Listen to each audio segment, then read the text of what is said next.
Well, it looks like we have a good number of folks. I think we can get started. Welcome to this ASA members only webinar. We're delighted to have you. I will let you know that we are recording, just so that you know that. I'd like to introduce our speaker. I am Professor Lara Smith at Georgetown University, and I am the chair of the ASA Advocacy Committee. So that is why it is my pleasure and honor to introduce this event to you today. We are welcoming here today Professor Semahgn Abebe of Endicott College, and he is speaking at this event as part of the ASA Advocacy Committee's work in partnership with the Scholars at Risk, which provides sanctuary and assistance to more than 300 threatened scholars worldwide every year. And so ASA is delighted to partner with SAR in events to support scholars at risk, particularly from Africa. Very briefly, I want to say that the Advocacy Committee, and hopefully some of you have seen the work that that committee does on behalf of ASA members. We do a variety of things to advocate for the field of African studies, but also for African scholars and academic freedom, both in Africa and about African studies. And so you do sometimes see the ASA issue advocacy statements about the field of African studies and about individual African scholars, as well as departments and universities on the continent. And those are certainly issued on behalf of the African Studies Association, but our committee has the pleasure and important work of trying to help the association and its members think about those questions. So it's my pleasure on behalf of that committee to be here today to welcome you and to introduce our speaker. Professor Semahgn Abebe will be speaking today on the topic of ethnic federalism, conflict, and humanitarian crisis in the Tigray region of Ethiopia, an extremely timely and important topic. I'm sure that's why you're all here. Let me say something about Professor Semahgn. He holds 3 postgraduate degrees and has many years of experience in teaching and research in multidisciplinary settings. He is an assistant professor at Endicott College. He has an LLB degree from Addis Ababa University in International Economic Law and Human Rights, an LLM from the University of Göttingen in Democracy, Ethnic Diversity, and Human Rights, and a PhD also from University of Göttingen in his PhD is in Accommodation of Cultural Rights, Decentralization, Multicultural Federalism in Sub-Saharan Africa. His 2014 book from Routledge is called The Last Post-Cold War Socialist Federation, Ethnicity, Ideology, and Democracy in Ethiopia. He has many, many journal articles, so I won't have time to list all of them, but I encourage you to look up his profile at Endicott and you can see them and perhaps read some of them. So again, I'm sure that we're all eager to hear from him, so I won't take up more of your time. But Professor, thank you so much for coming today. I will remind everybody who's just joined us that we are being recorded and that Professor Semahgn will speak for 30 or 40 minutes. And you're welcome to put your questions in the chat or just hold on to them. And at the end, we'll definitely have time for questions and conversation, which I'll try to moderate so that everybody will get a chance to ask them within the time that we have. So please just mute yourself through the conversation, hold on to your questions, and I know we'll have time for that. So thank you, Professor, if you'd like to go ahead. Thank you, Lara, for really the generous introduction. I would like to also express my really appreciation for African Studies Association and Scholars at Risk for organizing this timely event, as well as really giving me this opportunity to share my thoughts on the Ethiopian conflict, as well as the wider political issues in Ethiopia. So I have slides which I used throughout this presentation. So I think the Tigray conflict is now global news headlines. I think many of us now know something about this conflict. Today, what I do is really trying to just share my thoughts beyond really the news headlines, particularly to see the deeper political divisions in the country, and also really to forward some ideas for discussion, particularly for addressing these really serious political problems in Ethiopia. So I'm going to address basically some of these issues. First, I give some information about the Tigray conflict. Of course, there are different perspectives about the conflict, but I will give you my own perspective about the conflict, as well as the atrocities being committed during this conflict, as well as the humanitarian crisis. And then I will give you more about the historical background for this conflict, and also the ethnic federal system, which is, I believe, is fueling conflicts in the country. And particularly after 2018, there has been political reforms, but there are many challenges and really opportunities for that. And then finally, I will try to give you some ideas that really might address the deeper political crisis in the country. So the immediate triggering factor for the conflict in Tigray is when TPLF forces attacked the North Command on November 4, even if there have been many fundamental problems, which I will address later on, but the immediate factor was when TPLF forces attacked the Northern Command and other military bases of the federal military bases. Then, according to government reporters, many troops were kidnapped, killed, and also TPLF seized the weapons which belongs to the federal military forces. Immediately after this attack, Prime Minister Abiy Ahmed ordered military offense, which he named it law enforcement operation. Then, at least for the next 3 weeks, there was fierce conflict between the two forces until federal forces controlled the regional capital, Mekelle. After Mekelle was under the control of federal forces, the TPLF leader announced that they will continue fighting, and still now there are different conflicts in the region. So really one of the most serious aspect of this conflict is the atrocities committed, as well as the humanitarian crisis. When the conflict was going on, particularly on November 9, 600 civilians were killed in Maikadra, which is in the western part of the region. According to the Ethiopian Human Rights Commission, this attack was against Amhara ethnic group, and it was committed by TPLF affiliated groups, and it could amount to crimes against humanity and war crimes. So this is one of the major atrocities committed during this conflict. The other is the humanitarian crisis, particularly the refugee crisis, where over 60,000 Tigray refugees are now in Sudan. And also the emergency food need in the region. According to the World Food Program, up to 3 million people need immediate food assistance. And many international groups, particularly Western countries, they are really trying to urging the government to do more about the humanitarian assistance in the region.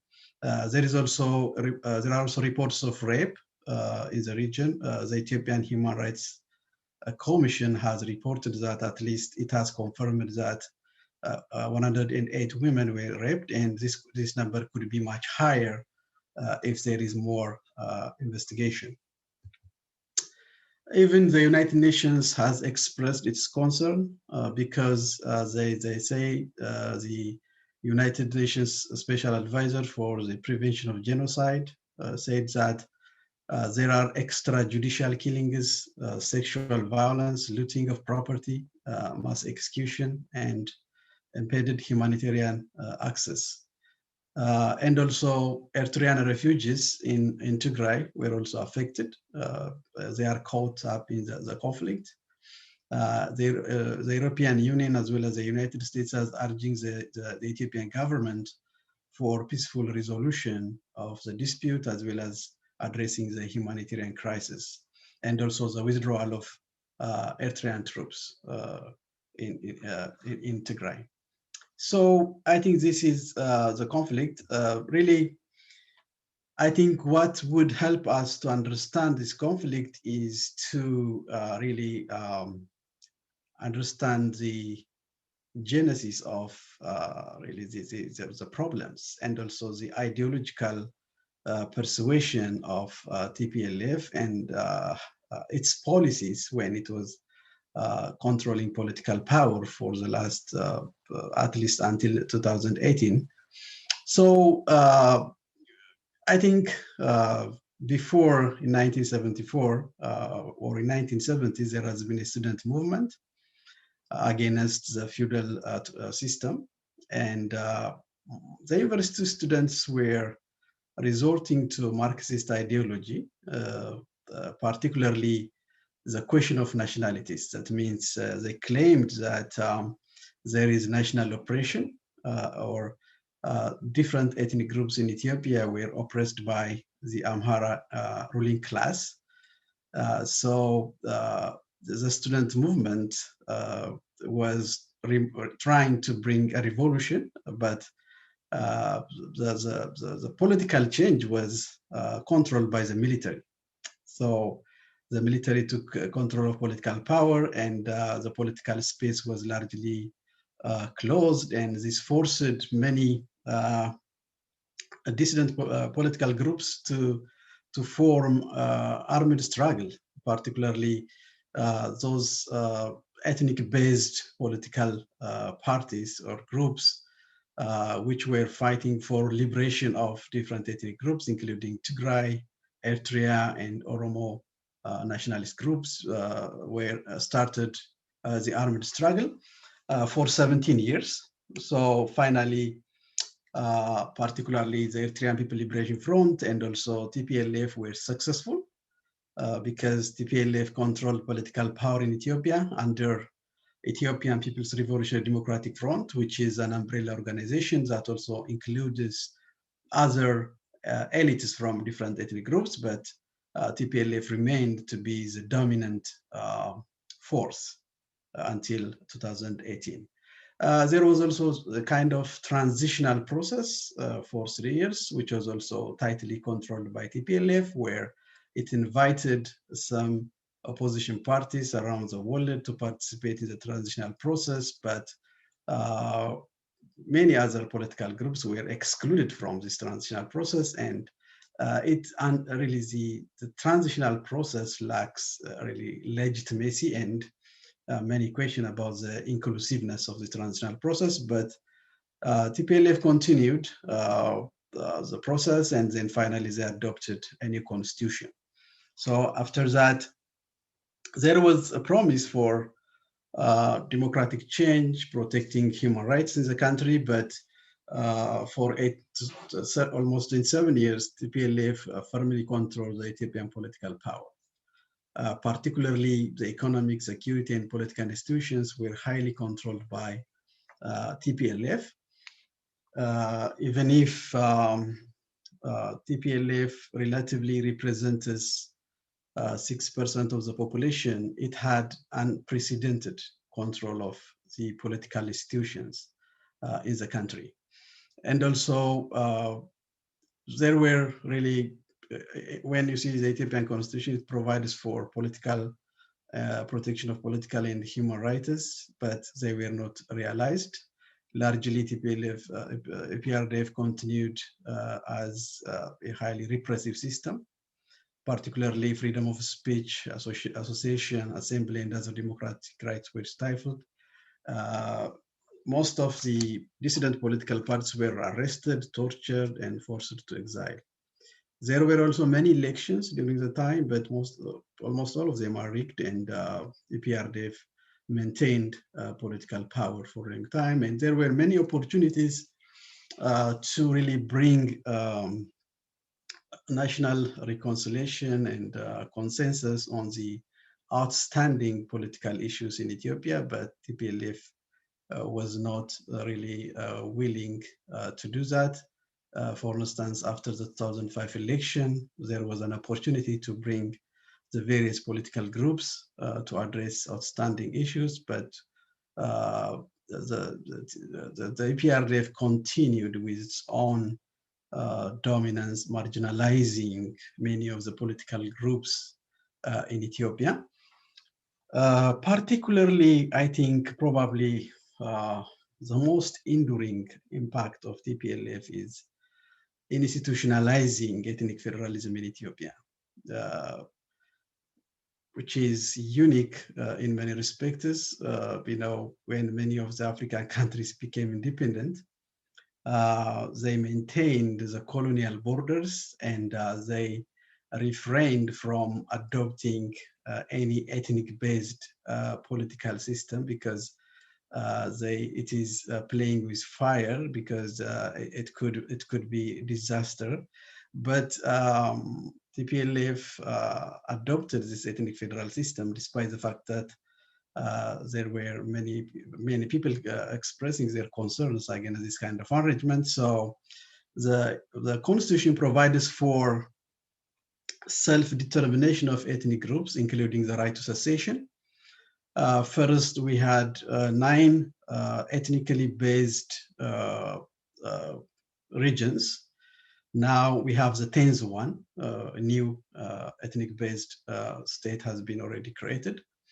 So when you see this arrangement, Ethiopia is a country of over 80 ethnic groups, but it's only 10 ethnic groups who have a wider autonomy.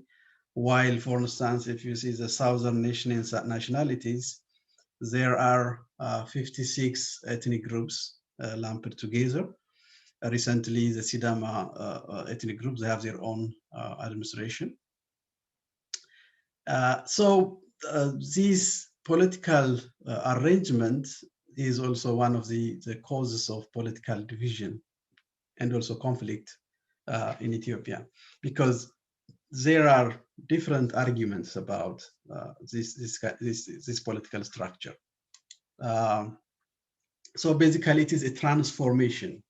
Ethiopia was really highly centralized state during the monarchy as well as during the military regime. So this is a kind of transformation. It is a departure, completely different from the existing political structure.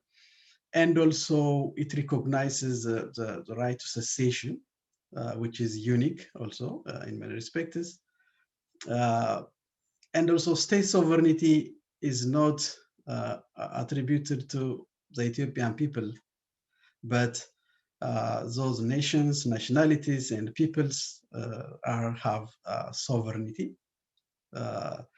So even it's very difficult to distinguish between the concepts even itself, which has made also exacerbated the political difference. So there are basically 2 groups in favor and against this kind of political structure. Those who are in favor of this ethnic federalism, they claim that this is the only political structure the Ethiopian unity could be maintained, because they said that there has been national oppression and there were many liberation organizations fighting for secession, and ethnic federalism is basically a compromise for those differences. And they say that after this ethnic-based federal arrangement has been institutionalized, linguistics and cultural rights have been protected, and there has been also they claim that there has been a relative peace in the country because of this system. And also this could help for intercultural dialogue where different ethnic groups could learn the culture of others and then promoting national unity. But there are many other political groups who are highly against this kind of arrangement.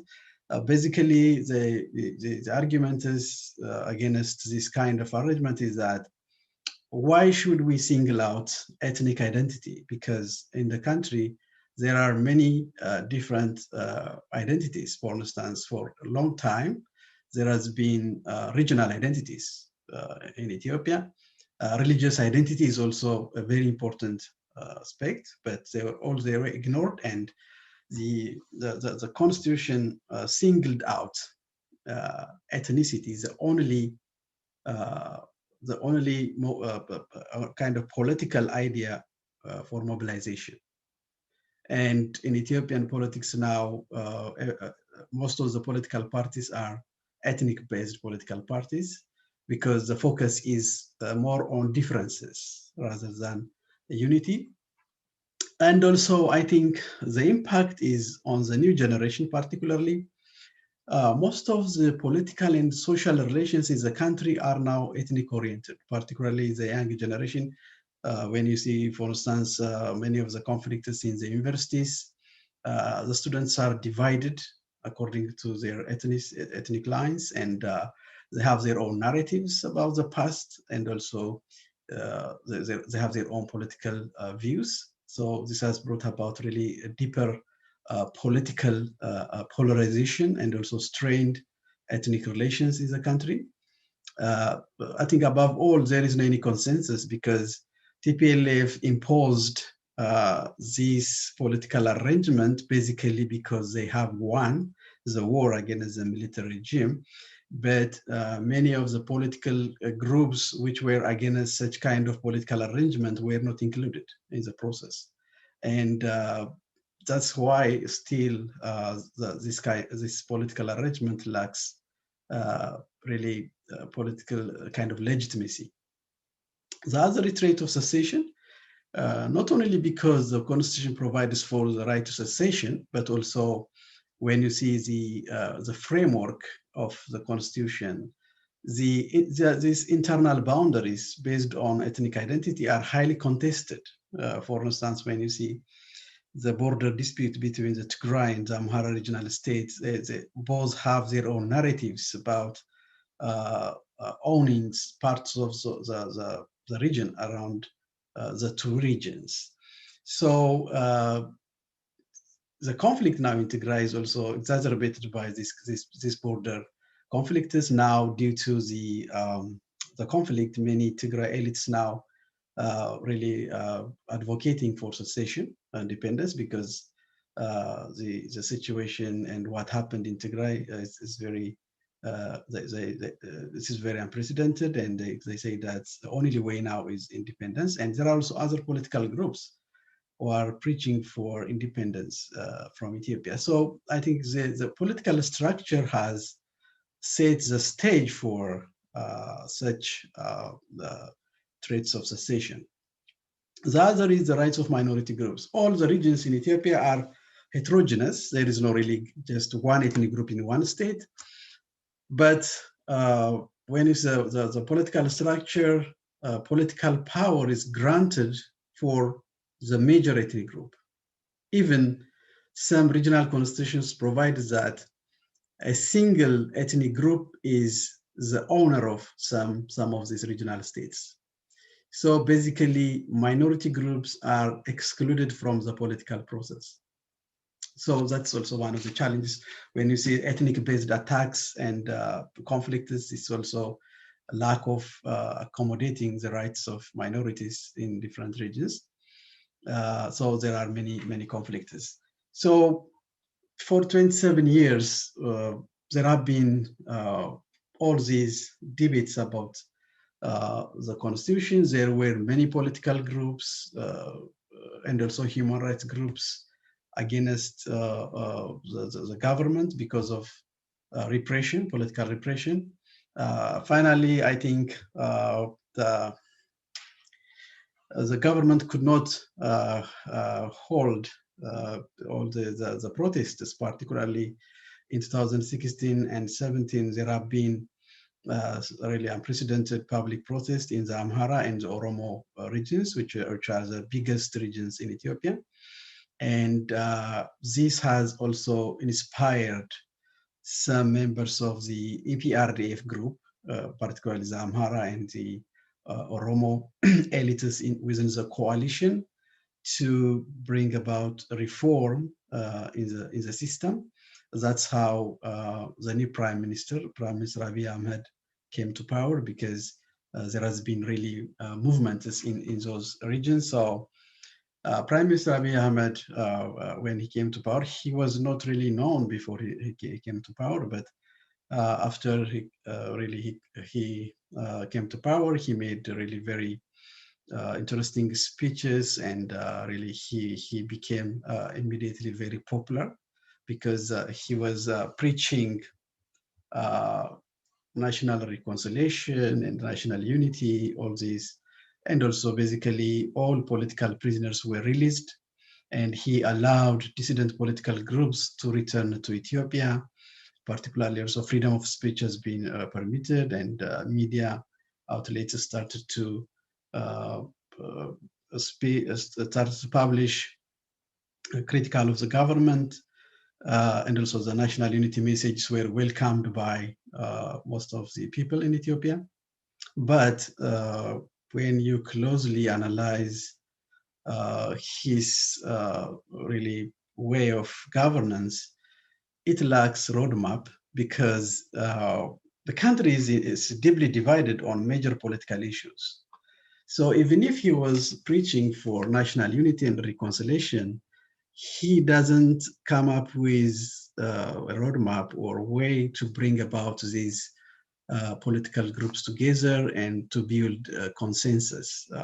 Because, for instance, when you see the dissident political groups which were invited to operate in Ethiopia from abroad, they have contrasting different ideologies and policies. So when they are invited into the countries, there should have been some level of a kind of roadmap how to bring about national reconciliation or democratic transition. But I think mostly he was focusing on speaking and trying to attract the attention of the people. So now, after 3 years, Prime Minister Abiy Ahmed is the most polarizing figure now in Ethiopian politics, from different ethnic also groups.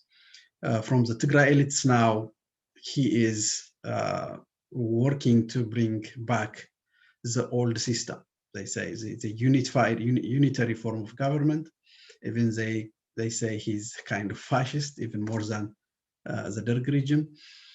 Oromo elites also, they say he is basically working for the interest of the Amhara elites. He is disregarding the interests of the Oromo people. His supporters really, they like him because they like his speeches, his speech for national reconciliation and unity. They believe that he is the one who can bring really the unity of the country. And also they say, given the deep political division in the country, he is the only one who can maintain this country. There are still others who believe that he is basically an Oromo nationalist, disguising himself as an Ethiopian nationalist, and he is in a systematic project for the Oromization of Ethiopia. So different for one reality, there are many different perspectives about the prime minister now. So that's in addition to that, after he came to power, many ethnic-based attacks, particularly in Oromia, in Benshangul, and in Somali region, and also even around Addis Ababa. So it undermined his administration because the government could not maintain peace and order. relatively even before when TPLF was in power. Despite it was very repressive, it was a kind of strong government where it was able to maintain peace and order. But compared to that, the kind of really atrocities committed during the time are very huge. The other now, recently also what happened is after the killing of a prominent musician, singer, Hachalu Hundessa, very prominent political figures were arrested and they are on trial. They are now tried for charges of terrorism. Iskandar Nagga was imprisoned for many years during the TPLF time, as well as Bekele Garba was under arrest for a long time. So these people are now again behind bars. So this has also exacerbated the political situation in Ethiopia. Mainly, I think, which has led to the current conflict in Tigray is mainly after Prime Minister Abiy Ahmed came to power, he was trying to consolidate his power. And because TPLF had unprecedented economic political power, obviously their power has been weakened significantly because new people came to the political power. So the TPLF officials were forced to relegate back to their region, to Tigray. This because, they think that they have sacrificed a lot for realizing the existing political system. So they think that they are marginalized, excluded from the process, that feeling. The other is some of TPL officials are charged with corruption and also violations of human rights. And this was also a point of contention because most of the EPRDF officials who are now in power, one way or the other, they were participating in corruption as well as violations of human rights. But TPLF feels that only TPLF officials were targeted. Those officials who were supporting the government or the prime minister are still in power. They are not indicted, while TPLF officials were indicted. This is also one of the points of contention. The other is the formation of the Prosperity Party. The prime minister converted the EPRDF coalition into a single Prosperity Party. According to TPLF, this violates the bylaws of EPRDF because the process is not the correct one, as well as really this undermines the multi-ethnic nature of the Ethiopian political system and the federal system, because they say those ethnic-based political groups under EPRDF should be maintained. So that's the difference between the two. So they accuse him of his intention of dismantling this ethnic-based federal arrangement, which they claim they have paid a price for realizing it. And also the other triggering factor was due to COVID-19, the government postponed last year's election. And TPLF didn't agree with it because they say, despite there is a pandemic, we should hold the elections, because they say there is no any constitutional system or principle to postpone the election due to COVID-19. So they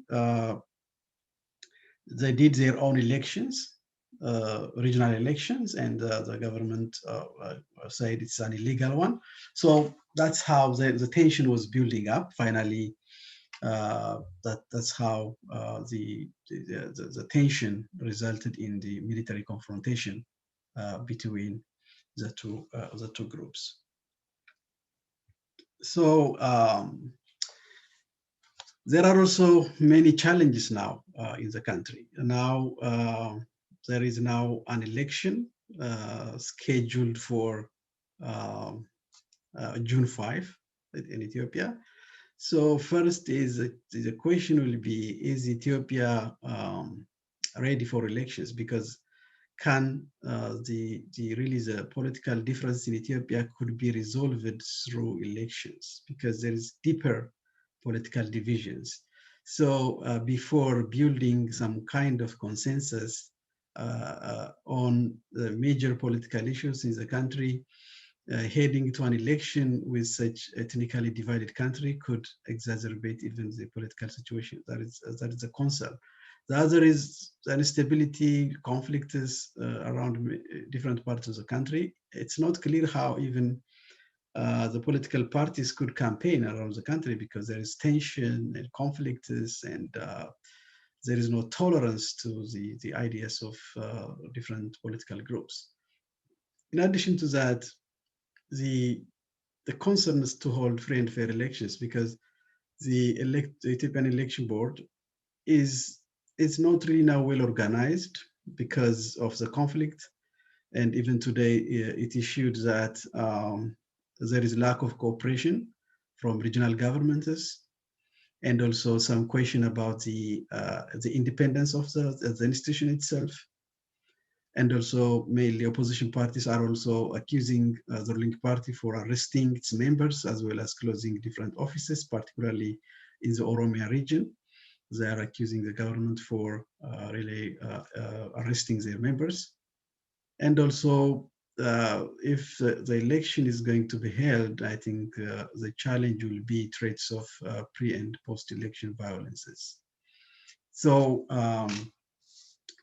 there will be clear challenges, but some other groups also say that this government cannot stay in power without holding an election, because they say even if the election might not be really free and fair, that could give the government some level of legitimacy, because the international community, as well as the people, will not accept this government unless they hold elections, because they can't postpone it forever, and they have to do it. But also there are many risks. So the political divisions are very, very high. As Lara mentioned earlier, I wrote this book, 2014. This is a comparative study about the ethnic federal arrangement in former Soviet or socialist countries, because the ideologies behind the existing Ethiopian federal system is similar with Yugoslavia and the Soviet Union particularly. So I think we could learn a lot from how those countries were not able to maintain this kind of federal system. Of course, there is a need to accommodate linguistic and cultural rights, but the problem is how, as I indicated earlier, still many political groups believe that that is the only way they would maintain national unity. So I usually follow really the history of Yugoslavia, particularly how the similarities and also the differences between Yugoslavia and Ethiopia. Not only me, but also many people also raise it. So recently I was reading, really trying to see what was happening. So I was reading the report from Los Angeles Times reporter, who wrote during the conflict. She wrote an article on the last days of Yugoslavia. So it was not complete. The division in the war was not over. So she brought interesting issues, how the different factions perceive the reality. The same reality is interpreted from different perspectives. So the most serious challenge for the country, according to her assessment, was that they view the reality from different perspectives. So I think we are having, even if I know there are many differences between Yugoslavia and Ethiopia, because Ethiopia has had a long history compared to Yugoslavia, and there are many cultural, historical ties that bond us together. And I don't think that really we will just be, the country could be disintegrated like it was in Yugoslavia. But when you see the political elites they have really serious differences. So she said finally that since there is no chance of reconciliation, because they perceive the realities from a contrasting perspectives. I think there are some elements now in Ethiopia when you see the perspectives of the different political groups in Ethiopia, it's unprecedented. When you ask different people or scholars about the same realities, they will give you a different perspective. So is there a possibility of reconciliation in Ethiopia? If there is, what? That's the challenge. So some of the ideas to really how we can really go through this kind of idea, I think most of these political groups should realize the fact that Ethiopia is in a very precarious situation. When you see the different political groups now, they are just promoting their own agenda. They don't really take into consideration how this country could collapse anytime. That's really a very serious challenge. So at least, there are grievances. If you see, for instance, the grievances from the Amhara, from the Tigray, as well as the Oromo, they have completely different grievances, and each of them, they are promoting their own narratives and also grievances. I think that's also the challenge. So I think if all these groups try to take into consideration how this country is very precarious, might be important. The other is creating line of communication has become very difficult. Each of the groups have their own echo chambers. It's now very difficult to have any even discussion about the issues, because every group has its own media, particularly even this social media, everything. So there is no even a line of communication, because every group is promoting its own perspectives and narratives. The other is even, which is unfortunate, is that non-partisan research and scholarship is now also disappearing. Because most of the scholars and also researchers are caught up in the really kind of the sensation, and really we don't have really established really kind of scholars who can bring us together, because even if they are not partisan, they could be viewed as partisan by others. Even now, recently, many international scholars are even taken away by the sensation, and they are now becoming more and more partisan. I think that's very dangerous, because once those international scholars are perceived as a partisan, they will be part of the problem rather than the solution, because the other groups will not accept their really research and their scholarship and all of the ideas they may propose. So I think really to maintain this, particularly for international scholars, that would be very good, because at least they could help us really to talk about the issues, outstanding issues. The other is, which is now most of us are avoiding, is the candid discussions about the torn issues, particularly with respect to the ethnic federalism, and also the historical narratives about the making of Ethiopian history. So there is no really discussions, and even if there are some discussions, there is no really a kind of tolerance and trying to really understand other narratives. And I think that will be helpful if we have forums to discuss about these issues. I think before any kind of, Ethiopia didn't have any real political transitions. There were many opportunities, but there has never been an inclusive transitional process. I think rather than focusing as election or the prime minister trying to really trying to build his own political personality and consolidating his power, I think there needs to be some kind of transitional process, really, where all the outstanding political issues could be discussed and addressed. So then, after that kind of discussions, particularly a good example is the one we had in South Africa. After the end of apartheid, there has been an outstanding difference between the African National Congress and the National Party. Through the transitional process, they addressed, and finally they reached to political consensus about the administration and the constitution as well. Then there could be constitutional reform that would incorporate both the interests of the political groups in the country. So I think there is no one can come up with really kind of solution, but I think these are some of the ideas which, because you are researchers and also you have many opportunities to work on these ideas, maybe it's just for discussion. So I think that's how my thoughts about the conflict in Tigray as well as the wider political problems in Ethiopia. So thank you, and welcome your comments and questions. Thank you. Thank you so much, Professor Semahgn.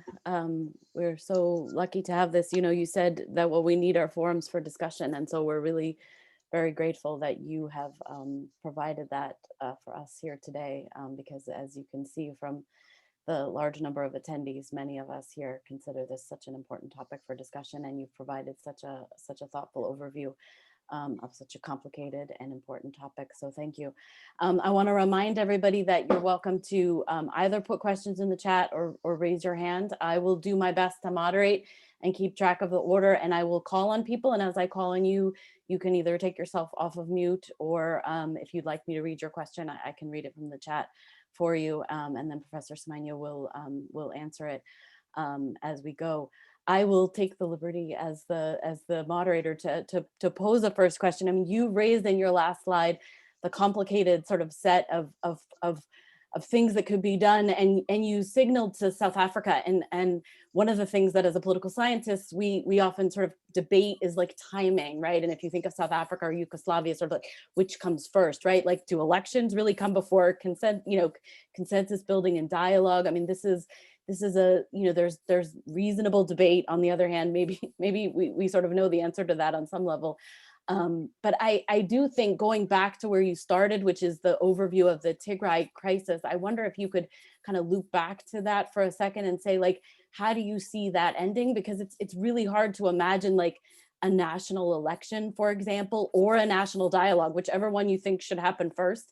And I think probably reasonable people could disagree about which one should happen first. But either way, like, how we could have either without the conflict in Tigray ending and humanitarian aid reaching the millions of people in Tigray who need and deserve it as fellow citizens of Ethiopia.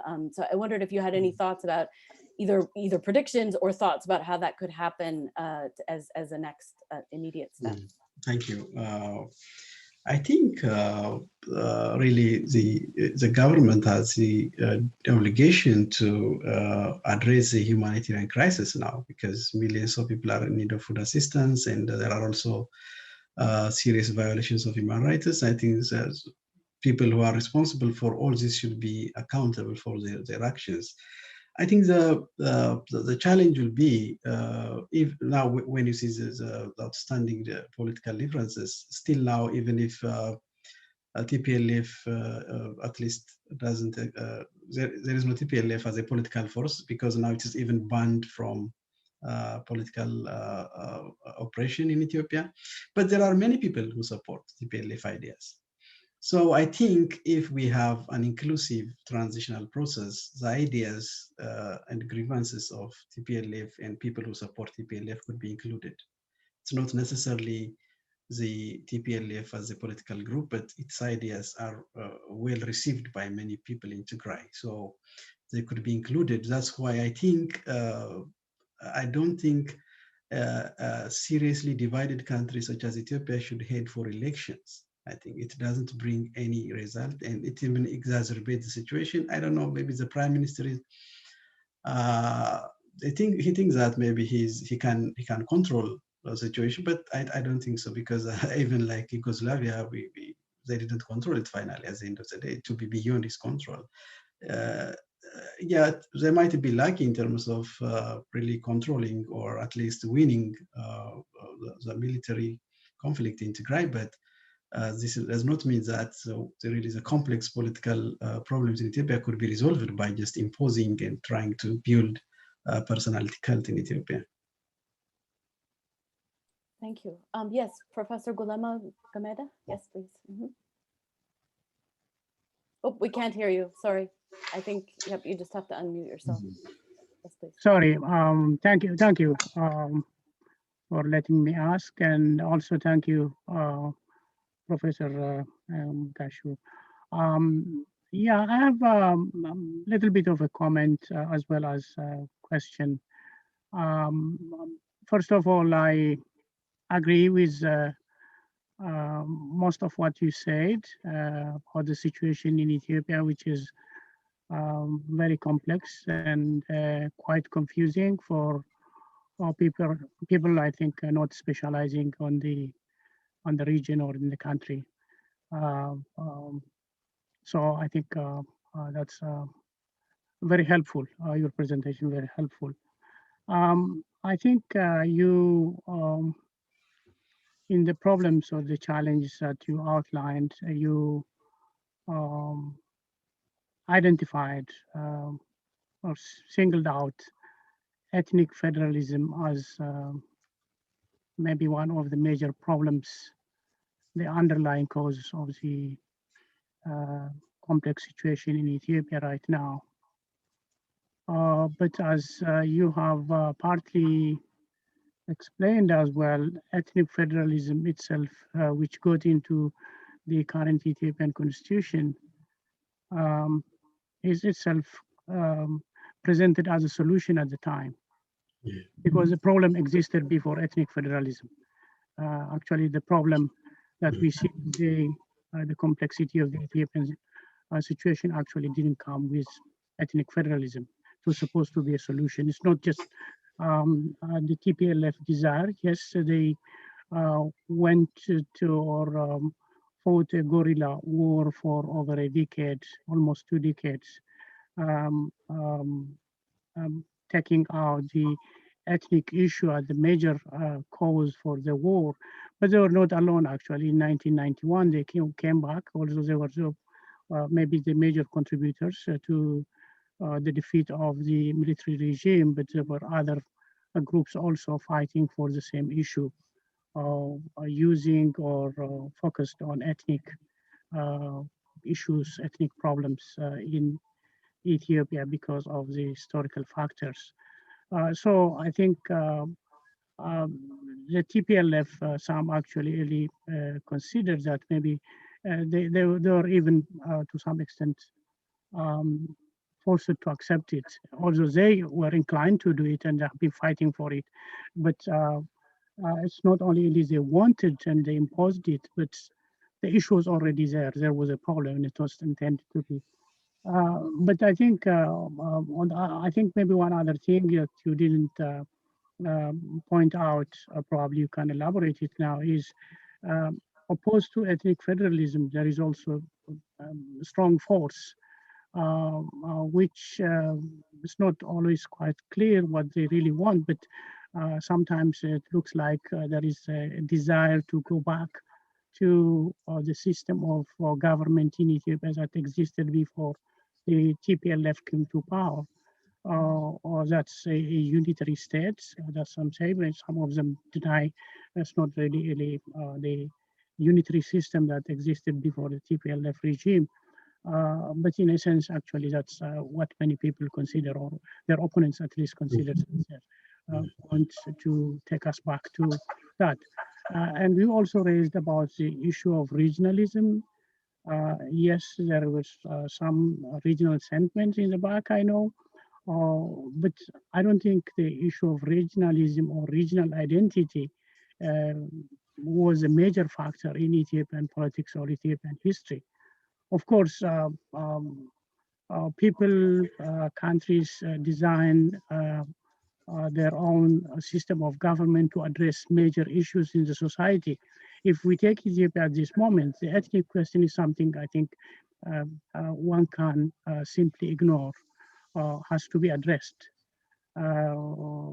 Yes, it has problems, but I don't know, totally ignoring or either reversing or going back to the pre-TPLF time or something else seems to be very problematic, and I don't think would bring any kind of lasting solution to Ethiopian politics. So anyhow, Let me leave that, and maybe you can elaborate more on that. But I have some. Sorry, Professor, could you just finish up, because there are other people with Yes, questions? yes. So I'm thank sorry. you I'm so just. much. Let No me problem. ask some quick questions. Yeah, I understand that. Quick questions. You mentioned about the atrocities in the Tigray region. Actually, there are many atrocities in Ethiopia. So, particularly, we refer to the Makadra massacre and also other atrocities in Tigray. But at this moment, actually, the claims and the counterclaims, we find it very difficult to really Yeah. understand. Why doesn't the government, Abiy's government, allow independent investigators into the region and really report on the reality on the ground? Because the government itself is on one side accused of the atrocities. The TPLF accused the government of causing the atrocities. And there are also other regions actually who have the same kind of claim and concern. Why doesn't the government allow independent investigators into the region to identify and report independently? Thank you. Yeah, thank you. Thank you. Can you answer, or should we take a couple of questions? Can you do this Maybe one? let me answer this Thank shortly. Thank you really for the comment as well as the question. Yes, I think when TPLF instituted this ethnic federalism, at least it claims that there has been underlining question of nationalities in Ethiopia, which is really very popular for many years. But the problem is not really accommodating ethnic diversity in Ethiopia. The problem is how first it was instituted. It was not really inclusive because there were many groups who were not included in the transitional process. The other is how can we accommodate differences or linguistic cultural groups in Ethiopia? Because it is the only kind of arrangement in the world now which demarcate regions according to ethnic lines. Really, can we expect that this country could survive and exist with such divisive, polarizing ethnic group? Or how can we have some kind of consensus about really how to maintain linguistic cultural groups as well as maintaining national unity? I don't really, it's not about against accommodating diversity, but the system, the ideology behind it, and the way it is practiced is very dangerous. That's why I think that it needs to be addressed. The other is if Prime Minister Abiy is going to really restoring the unitary form of government. I don't think so. This is particularly accused by TPLF and as well as Oromo nationalist groups, but I don't think he can do that because already federalism has been accepted by many of the political groups in Ethiopia. The question might be is what kind of federalism? How can we address the ethnic conflict and also displacement and also ensuring the rights of minority groups? Why he is not allowing really independent groups to come to Tigray? I think, in my opinion, they are not in full control. Even if they claim that the war is over, they might not be in full control of the situation. So allowing different groups to come to the region may expose really the fragile situation in this country. As well as I think now, particularly recently, when you see the cover of the issue in international media, now government and its supporters, they feel that really these international groups are partisan. And if they are allowed to come into the countries, they are going to report really supporting TPLF. So there is a kind of distrusting of those independent institutions. So that's why now I think they are closing, but at least they are trying to open up for humanitarian assistance. But I think unless they are full control of the situation, it's unlikely that they will open up for independent investigation and also media coverage. Okay, I had seen another hand, but I lost it. Was there someone else who had a question? Another question or comment? No, I lost it. Oh.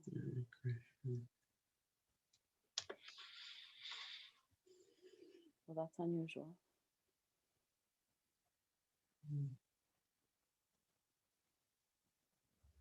No? Oh, there's one. Batania, yes, please. Hi, yes. So thank you to the ASA and Professors Smith and Gashu. I was wondering if it's not too far beyond the scope of the presentation, if you could talk about the international dimensions of this conflict and, the convergence of different forms of nationalism that we're seeing, particularly on online spheres. I know there's a information blackout, but I'm interested to know your thoughts on the kind of wider regional dynamics at play. Thank you.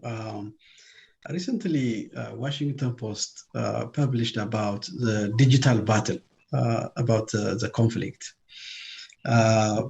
Even if there are only really information is very limited coming out of Tigray, particularly it's almost impossible for verifying the information, but there are many reporters, and also I think there are social media campaigns. Particularly TPLF supporters are very active on social media, and really they are successful in terms of shaping global public opinion about the conflict. And now, lately, government supporters are trying to come up with their own versions of the conflict, because they feel that now the news coverage, as well as the many international organizations, the way they address the conflict is not accurate and balanced, and they're trying to campaign for it. I think that's also the challenge we have now.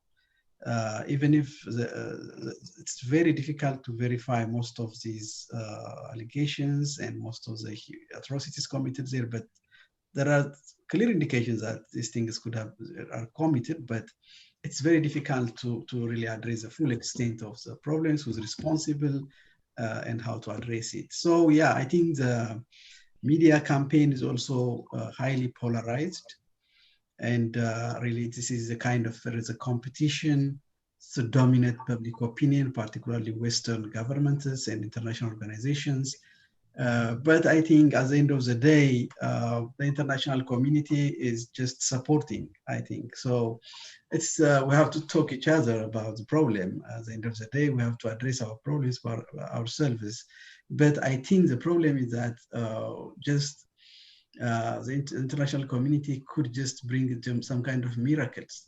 There might be some sanctions, there might be some reporters damning the Ethiopian government, but still, at the end of the day, the underlying political issues should be addressed, and Ethiopians should start political dialogue and negotiations. So yeah, I think the media is playing its own role.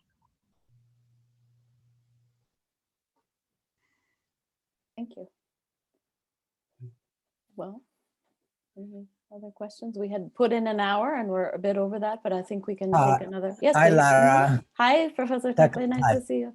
Please go ahead. Yeah, I have a question for Professor Semahagn. How useful is it to think of Ethiopia, to talk about ethnic federalism, especially when you say that it is institutionalized? Has it been institutionalized? Is it really ethnic federalism? Is it really, we are taking assumptions, the rhetoric we're using to make it look like it's really a fact? When you look at Ethiopia, I mean, we can use Ethiopian history to understand what is going on from a different perspective. Tigray has always been its own empire, its own small thing. So it can be seen as part of the continuation of the era of princes. The same thing with Shawa, the same thing with Eritrea, the same thing with the rise of Oromo, and Abiy himself called himself a king. So if we use Ethiopian history, maybe that's more useful to look at rather than Yugoslavia. I just want to get your perspective on that. Yeah, thank you. That's also part of the challenges we have. As you said, one of the differences is that how we really understand history itself. Yes, I think Tigray I think it's the center of Ethiopian civilization, the center of political power in Ethiopia. But when you see the long history of power struggle in Ethiopia until the military government came to power, it didn't have really such kind of ethnic dimension. It was largely, for instance, when Emperor Johannes was on power, Menelik was trying to undermine his power, but it didn't have ethnic dimension. So we can't say really kind of the historical power struggle between the different regions in Ethiopia was a kind of the same ethnic relations now we have. Now the constitution clearly says that every ethnic group has the right to self-determination, including secession. Regional governments are structured based on ethnic lines. So that is institutionalizing of ethnicity. But I know there has been really conflicts, grievances about the past history, but is it the way we address it? For instance, now Tigray community, they feel that they have been targeted. But what is the underlying political situation leading for this kind of marginalization and targeting Tigrayan community? Because for 27 years, every Ethiopian is required to identify his or her ethnic identity on ID cards. Even if that person is from a mixed background, you are required to choose one. So that kind of really the kind of ethnicizing of the Ethiopian political system is beyond really any kind of comparison, particularly in the context of Africa. There is ethnic politics in Africa, but it is not institutionalized. Political parties are not allowed based on ethnic identity. Ethiopia is the only country in Africa that allows political mobilization, and it's considered to be normal. Not only that now, many political and social relations are now based on ethnic lines. So I think the way we understand the past history and how we can bring a kind of consensus on the outstanding issues is very important. But I think the institutionalizing of ethnicity is extremely, very, very dangerous for the country. Can I have a quick response to that? As much as smart as he was, Meles Zenawi, he really cut Ethiopia to fit his own shoes size. And so the only way Tigray can be centralized in Ethiopia is to cut Ethiopia into to make Tigray the center of Ethiopian events. So ethnicity was the only solution he found. Now we see Abiy doing the same thing, where he can be the center and find a shoe that can fit him. So I think we need to really question their rhetoric. I'm just saying, let's not go and give it value. Look at the underlying. I mean, when Tigray came to power, all of a sudden you find a lot of Tigrayans becoming rich very quickly. High-rise buildings being owned by Tigrayans. Now the Oromos want the same thing for themselves. So whoever controls the state power becomes rich. So we have to really unpack it in terms of class. Don't you think that this is the system? The system is really helping such kind of ethnic domination? Yeah, economic and political interests are tied to state control. So I guess I'm just don't want to emphasize too much ethnicity on it, but and not take what they say.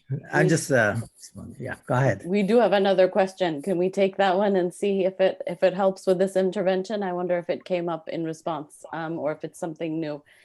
We do have another question because we're going to try to wrap up at 1:45. So I wanted to just make sure that we got one or two more questions, if there's any more. Ahmed has a question, and then if I don't know if there's any more, I see. Go ahead, Ahmed.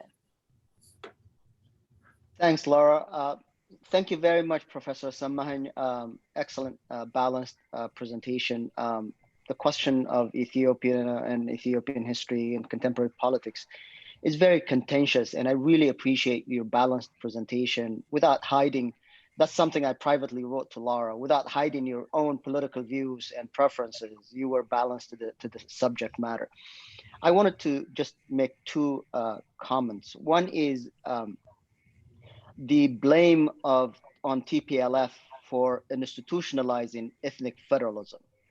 I think we have to be careful to not blame all the ills on the newly invented enemy. Each time that happens in Ethiopian history, it's deferring the problem, not resolving it. And I'm not trying to defend the TPLF. I am not a TPLF defender, and I'm not a TPLF sympathizer, for the record. But TPLF had partners to this political invention or improvisation. And those partners were not only beneficiaries as political elite, but also their constituencies benefited, which is exactly why now a reversal of the federal system is nearly impossible, if not completely impossible. So I want you to reflect on this point on blaming the TPLF. That's one point. The other point is the question of foreign experts of Ethiopia being equally polarized as the reality of the Ethiopian scholarly political landscape. I would caution against that as well. The question is, you cannot rule out foreign experts, myself included, identifying with one or showing some sort of bias, or their views being misinterpreted as biased toward one or another. But I have been following this tragedy from the beginning, and the vast majority of Ethiopia experts that I'm following, that I'm reading from, are appalled at the egregious human rights violations and breakdown or violations of humanitarian law. And so for Ethiopian scholars, and this is not just in relation to Tigray, we're talking about Tigray because that's a hot conflict, but this has been going on across many parts of Ethiopia in the past 2 to 3 years. And so these foreign scholars are appalled and are speaking out, not so much to favor TPLF or OLF or whoever political dissident we are talking about, but more to highlight the humanitarian and human rights violations that are unacceptable, whether they're in Ethiopia, in Eritrea, in Sudan, or even the United States. And so for Ethiopian intellectuals and political elite to find strategic partnerships in Ethiopia's friends who happen to be scholars and intellectuals abroad, they have to differentiate between political bias and being appalled and speaking up against these violations. So I just wanted you to reflect on these points and not brush stroke with a big broad stroke across the board and label every scholar who disagrees with the Ethiopian political elite as enemy or biased. Thank you. Yeah. Professor, as you answer that last question, I want to add one from the chat to you, and then we'll finish with this. But someone had put something in the chat that I missed earlier that I think actually fits somewhat here as we start to wrap up, because I know people need to go. Someone had put in the chat, thank you for this great presentation. My question has to do with the Ethiopian diaspora. What role do you believe the diaspora plays in these political conversations? So as you answer the questions that Ahmed has posed, if you could also address that, and then we'll have that as the last question. Thank you. Thank you. Thank you very much. I think very good, interesting questions and also commenters. When I say really international experts are really now part of the problems and the solution, it does not mean that really these international experts should not express their concerns about the humanitarian situation in Ethiopia, because every one of us should be concerned about it, no doubt about it, because that's what we teach, that's what we stand for. The problem is there are some scholars who have taken positions and they are advocating one version, and they are really even fueling the kind of divisions already we have. So I think since Ethiopian scholars are highly divided, at least international scholars, if they maintain their nonpartisan research and scholarship, that could help us to really to even have a forum to discuss about the various political issues. I don't want really these international experts to lose their kind of opportunity to bring about and contribute to address this problem. Otherwise, I think Ethiopian or international experts should condemn the human rights violations and also the humanitarian crisis in the region. But when I think one of the questions usually raised is that whether TPLF had any choice in terms of institutionalizing ethnic-based regional system in Ethiopia. I think the claim is that there were other forces. Which were the other forces? The only forces were the EPLF, Eritrean People Liberation Front, that they have already taken Eritrea and they didn't have any interest really about Ethiopia. The other was the Oromo Liberation Front. Ideologically, the Oromo National Front had a wider support among the Oromo elites, but it didn't have any military and political power to influence and institute ethnic-based arrangement in Ethiopia. TPLF had almost absolute power to take the country in a direction it wants. So I think it is very difficult to say there were other forces which really urged TPLF to do this. I think because they have conviction that the primary contradiction in Ethiopia is a national question, and they say it should be addressed, and that's why the institutional ethnic identity. So I think if the TPLF wanted, they could have taken the country to a different direction. That's what I believe. So those political partners were not really very influential. The other is the role of the diaspora. Probably, I think in Ethiopian politics, the diaspora plays a significant role. The last, particularly 30 years, the diaspora has been really the instrument for political change in Ethiopia, one way or the other. For instance, during the 2005 elections, it played a significant role because most of the resources, the media were from abroad. Even recently, after really most of the media, for instance, some of the media broadcast to Ethiopia because the Ethiopian government was trying to stop any media outlets in Ethiopia. So the diaspora were able to establish different media outlets reaching to Ethiopia. So the problem is now the diaspora itself is highly divided, polarized, and even they are projecting this division into Ethiopia because they have access to media, social media, and mainstream media. And if there is a diaspora started some kind of discussion, dialogue, and addressing the outstanding political issues, that would project also in the country. Because the problem is that back home, just a young student who is using social media may believe that something written on the Facebook is true. So they act upon it. And I think that's why the diaspora has a unique responsibility and opportunity to address this crisis in Ethiopia. Thank you so much. Unfortunately, we've come to our time. We managed to even take more than we expected. I'm not surprised, but I'm delighted. And I want to thank you again, Professor Semahagn, and all of the participants here today. And I certainly want to thank the ASA Secretariat and my advocacy committee members and the Scholars at Risk program for enabling us to host this excellent event that really informed us, but also I think gave us some really stimulating things. We may have agreed or disagreed, but we had a really productive conversation about a tremendously important country and region. I remind us, actually, I was thinking about this. I certainly encourage you to reach out to Professor Semahagn, but also to each other. And also the call for proposals is open for the ASA annual meeting. And so it may be that we need some panels about this. No matter what happens with the conflict and the elections, Ethiopia will remain, and the region remains such an important one. And we ought to continue these conversations in the coming months and at ASA. So perhaps we'll have some panels where we can see each other yet again virtually and someday in person to continue them. So thank you all so much for this valuable conversation. And I look forward to seeing you all soon and stay well. Thank you. Thank you very much. See you.